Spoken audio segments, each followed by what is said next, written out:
ازيكم حبايبي؟ عاملين ايه؟ يا رب دايما تكونوا في صحة وعافية وخير.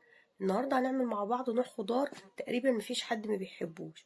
هنعمل النهارده مع بعض البسلة، بس هنعملها بطريقة مختلفة شوية عن اللي احنا متعودين عليها. هتخلي اي حد ياكل عندك البسلة يسألك البسلة دي عاملاها ازاي، وازاي تسبيكتها طالعة مظبوطة قوي كده. بتكات بسيطة قوي، هنغير طريقة الطبخ بتاعتنا العادية، هنخليها حلوة قوي.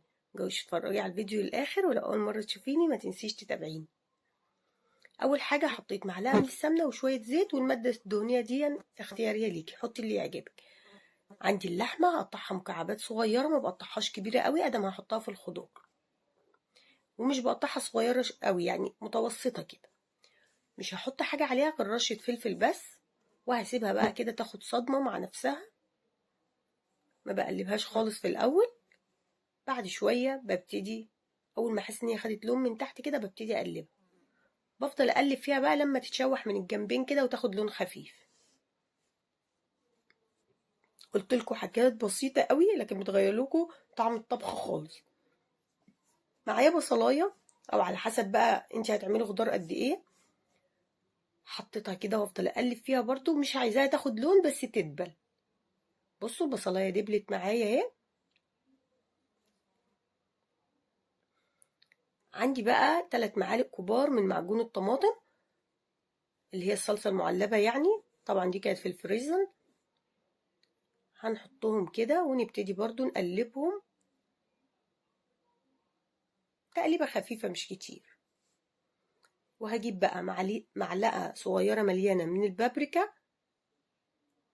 وبرضو نقلبها لحد الصلصة واللحمة والبصل ما كلهم كده يتقلبوا مع بعض. في الوقت بقى ده هكون محضرة الطماطم بتاعتي على حسب برضو انا هطبخ قد ايه. يعني انا عاملة كيلو من البسلة طبعا قبل ما يتفصص، عشان دي هنعمل بسلة فريش. وجزراية واحدة حطيت عليهم اقل من نص كيلو طماطم، و3 معالق من الصلصة. مش هقول لكم طبعا المقادير عشان كل واحد على حسب هو هيعمل خضار قد ايه. وحطيت كوباية من المية، وهغطيها بقى واسيبها تتسبك براحتها. تاخد ساعة، تاخد ساعة ونص، على حسب نوع اللحمة اللي انت عاملاه. لكن الصدمة اللي احنا بنديها للحمة في الاول دي بتسرع وقت السوى بتاعها، ما بتاخدش وقت كتير زي اللي يكون هنسلقها.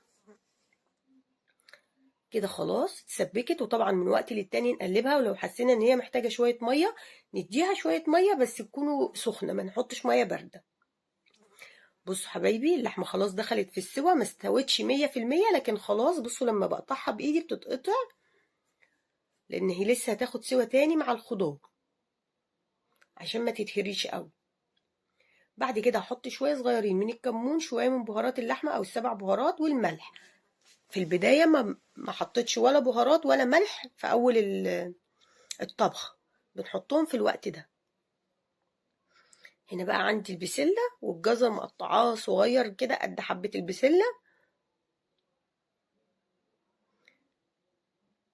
جربوا الطريقه دي هتعجبكم جدا، هتطلع معاكم طبق بسله ملوش حل. طعمه حلو جدا وتسبيكته مظبوطه قوي.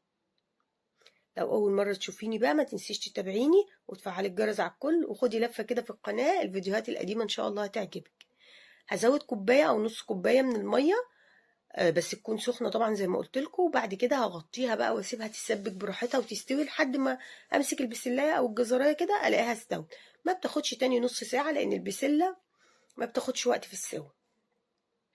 كده هنا خلاص كانت استوت واتشربت نص كوبايه الميه اللي حطيناها. وهنا بقى ممكن انت حابه تحبي الطبيخ بتاعك خفيف، او يعني في صوص كتير او لا، دي براحتك.